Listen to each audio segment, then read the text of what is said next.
오늘 함께 보실 말씀은 고린도전서 15장 12절에서 19절까지를 보겠습니다.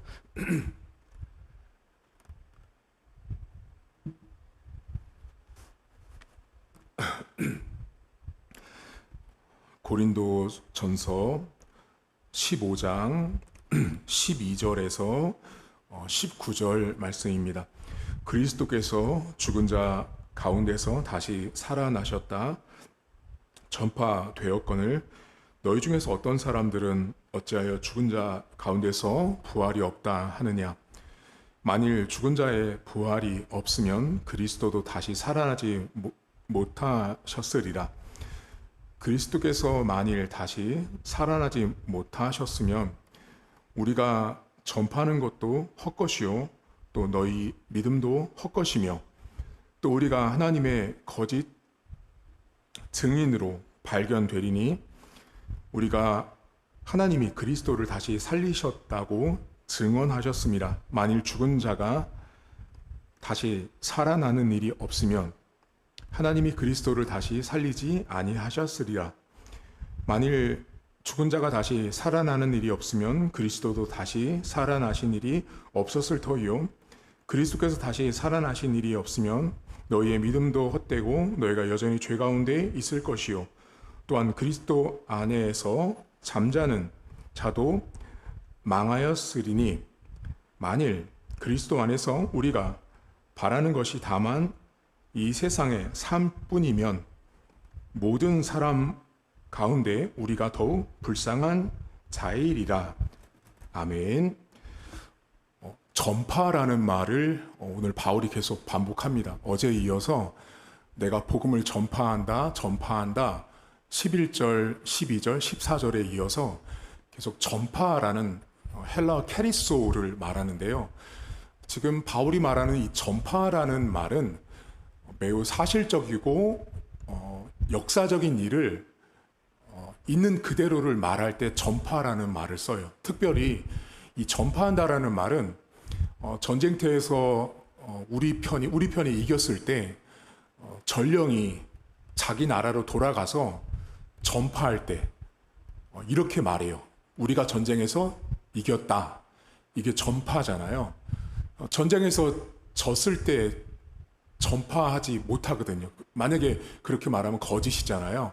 그러니까 이 바울이 현재 전파라는 내가 복음을 전파한다라는 이것은 매우 사실이고 실제로 있었던 역사적인 사건임을 말한다라고 이 어휘에 담아놨어요.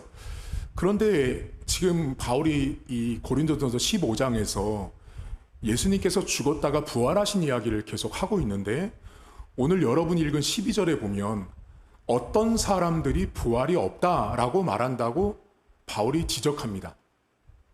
어떤 사람들이 누굴까요?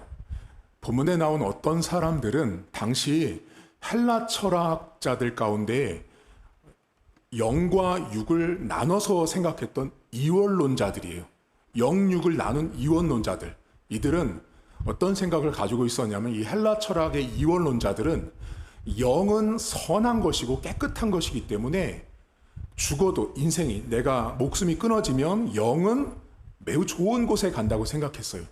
하지만 이 헬라 철학의 이원론자들은 육은 더럽고 악하다고 생각했어요. 그렇기 때문에 제가 만약에 죽었어요, 여러분. 그럼 저는 육체를 가지고 있잖아요. 그럼 제가 죽어서 육체가 땅에 묻히는 것은 당시 헬라 철학의 이원론자들이 볼 때는 더럽고 악한 것이 줄어든 거예요. 이해 가세요?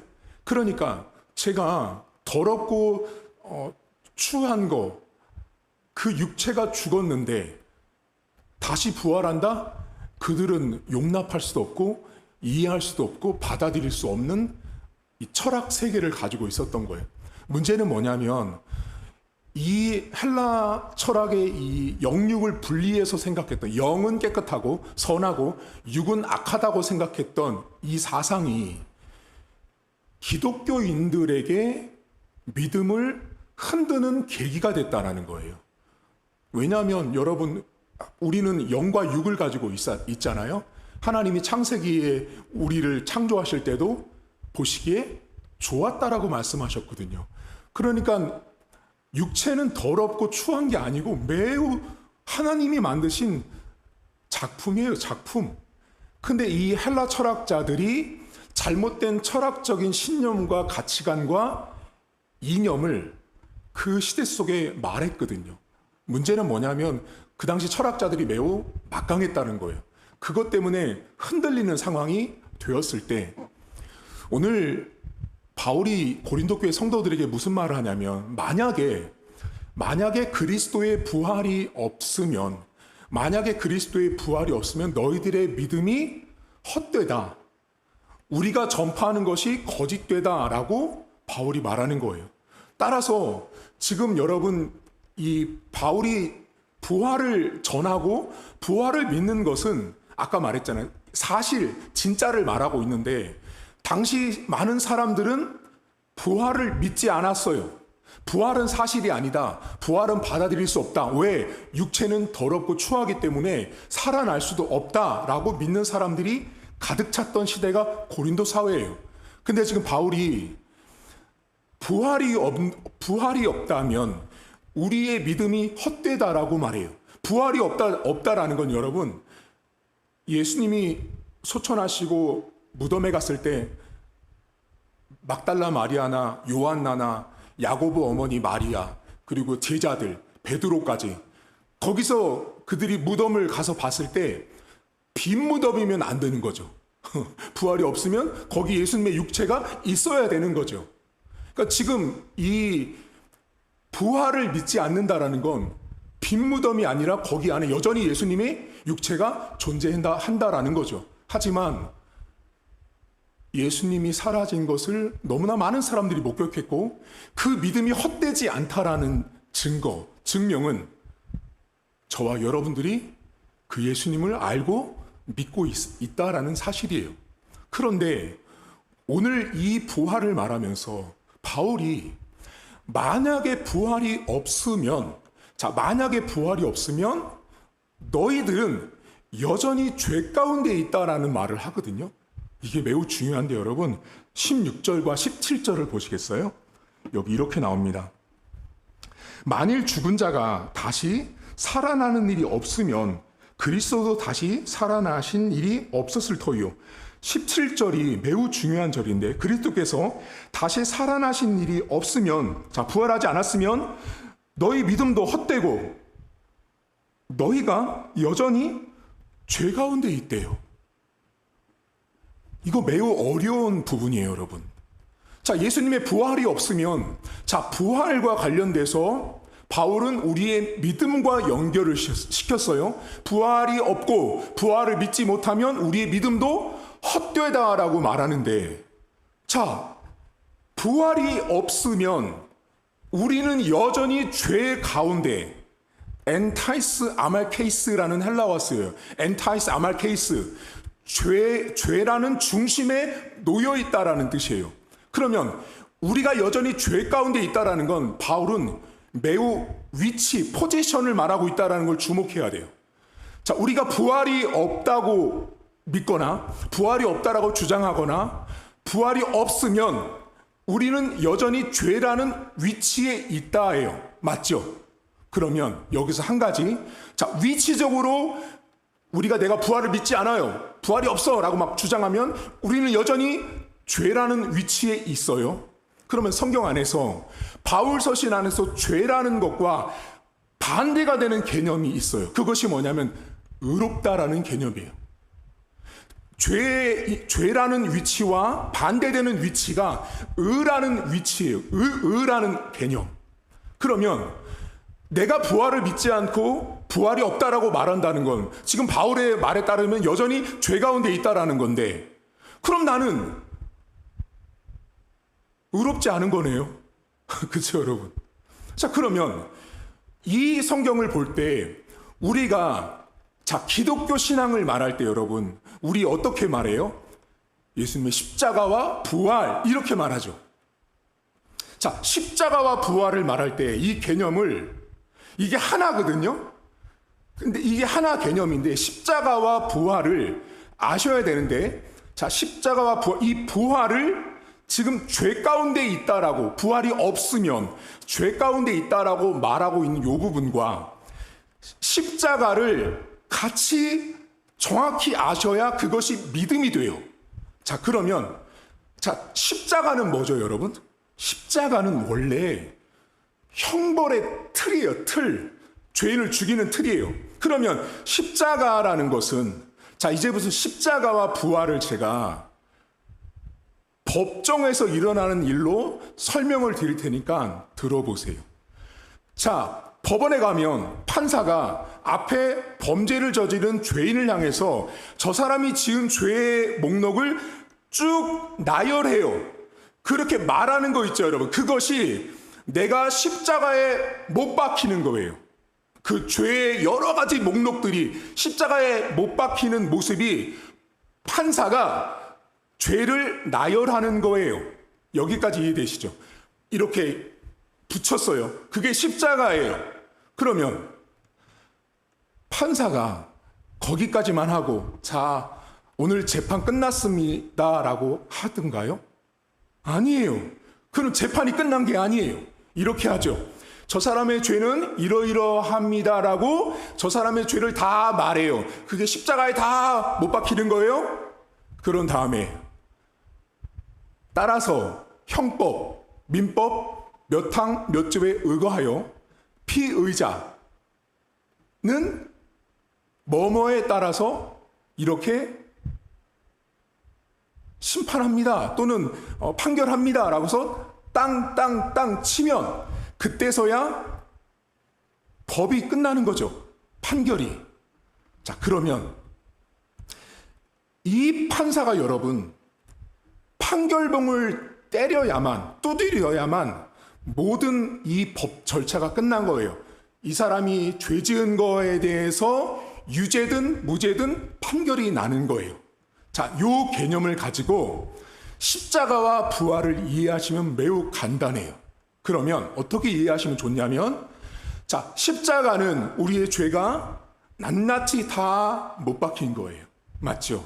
그런데 오늘 바울이 부활이 없다면 우리가 여전히 죄의 자리에 있다라고 말하잖아요. 맞죠? 그러면 부활이 있어야만 내가 더 이상 죄의 자리에 있지 않고 의의 자리에 있다라고 말하는 거예요. 자, 로마서 4장 25절. 자, 다시요. 로마서 4장 25절. 여기를 꼭 기록해 놓으셨다가 찾아보세요. 로마서 4장 25절에 보면 바울이 이렇게 말합니다. 예수님께서 다시 살아나신 이유는, 예수님이 다시 부활하신 목적은 우리를 의롭다 칭해 주기 위해서다라고 기록합니다. 다시요. 예수님이 다시 부활하신 목적과 이유는 우리를 의롭다 칭해 주기 위해서 다시 부활하셨다라고 말해요. 그러니까 예수님이 부활하신 목적과 의도는 나한테 너 이제 의롭다라고 말해주기 위해서 부활하신 거예요. 그러면 지금 아까 전에 여러분 법원에서 판결문을 쭉 읽는 건 십자가에 못 박는 거예요. 그리고 아까 전에 그 판사가 유죄 무죄를 땅땅땅 치는 것은 예수님이 부활하신 그 사건 있죠. 그 사건으로 인해서 하나님이 우리에게 뭐를 말씀한 거냐면, 너 이제 죄 용서 받았고 너 이제 의인 됐어라는 걸 알려주기 위해서 사람들의 눈에 가시적으로 보여준 게 예수님의 부활이에요. 다시요. 예수님이 부활을 해야만 우리가 의롭다 함을 칭해 준다고 말씀하셨어요. 그러니까 여러분, 하나님께서요 얼마나 섬세하신 분인지를 아셔야 돼요. 예수님이 부활한 건 그냥 부활한 게 아니에요. 예수님이 죽었다 부활한 건 사실 나 때문에 부활하신 거예요. 나 때문에. 왜? 그분이 부활을 하는 것을 통해서 하나님이 내 죄를 내가 십자가 앞에서 하나님 저는 이런 죄도 졌어요, 이런 죄도 졌어요 라는 걸 내가 고백했던 내 회개가 하나님 앞에 상납되고 내 죄가 용서받았다는 걸 인생의 눈으로 하여금 가시적으로 보여주고 확인시켜준 게 뭐냐면 부활 사건이에요. 부활을 목격함으로 인해서 부활을 통해서 하나님이 나를 의인이라고 말해준 거예요. 따라서 부활이 없잖아요, 여러분. 만약에 부활이 없으면 우리는 십자가에만 매달려 있는 거예요. 그러고 싶으세요? 그래서 십자가와 부활은 절대로 뗄 수가 없어요. 십자가가 있어야 부활이 있어요. 다시 말하면 십자가의 죄가 낱낱이 기록이 되어야만 하나님이 그것을 보고 그래, 너 이제 회개했으니 나한테 돌아왔으니 너는 이제 의인이다라고 칭해 주신 거예요. 그걸 인생으로 하여금 보여준 것이 예수님의 부활이에요. 어떤 분들은 예수님이 부활했다고 하니까 이렇게 생각하세요. 하나님이 얼마나 예수님을 불쌍히 여기셨으면 예수님을 얼마나 안타깝게 여기셨으면 살리셨을까? 아니요. 성경이 말하는 예수님의 부활의 목적과 의도는 로마서 4장 25절에 나와 있어요. 제가 왜 이렇게 여러분에게 로마서 4장 25절을 강조할까요? 부활을 신학교 와서 배울 때, 고린도전서 15장을 배울 때 반드시 로마서 4장 25절을 무조건 배우고 시험 문제에 나온다고요. 엄청나게 중요한 절이기 때문에. 자, 그렇다면 내가 기독교인으로서 신앙과 믿음을 가지고 있다라는 건 십자가와 부활을 다 가지고 있어야 돼요. 자, 십자가만 가지고 있는 자들은 기독교 신앙이 아니에요. 내가 십자가의 죄를 다 못 박았으면 예수님이 부활한 것을 내가 인정하고 믿고 수납하고 아멘할 때 나를 의인이라고 말씀하신 하나님이 나의 아버지가 되시는 거예요. 그때 내가 하나님의 양자가 되고 하나님의 자녀가 되고 백성이 되는 거예요. 그렇다면 여러분들이 부활 신앙을 가지고 있는지 어떻게 아는지 아세요? 분명히 말했죠. 예수님이 부활하신 목적은 너희를 의인이라 칭해주기 위해서라고 말하죠. 여러분, 여러분이 예수님 믿기 전과 예수님 믿음 후의 삶을 가만히 들여다보시면 예수님을 믿기 전에는요, 우리는 온통 죄를 따라 살아갑니다. 자, 죄를 따라 살아간다는 이 말은 무슨 의미냐면 저게 의로운 일인지 저게 잘한 일인지 잘못된 일인지를 몰라요. 구분을 못해요. 영적으로. 온통 죄인이기 때문에 죄만 생각하고 죄만 만들어내요. 그런데 내가 예수님을 딱 만나는 순간 어떤 일이 발생되냐면 내 안에 하나님이 나를 의롭다라고 칭해 주시는 순간부터 내 안에 뭐가 의인지, 뭐가 올바른 건지, 뭐가 하나님이 원하는 것인지를 내가 영적으로 직감적으로 깨닫게 돼요. 그게 예수 만난 사람들의 특징이에요. 따라서 여러분들이 우리가 부활절날도 그렇고 뭐 부활신앙을 지키자 하잖아요.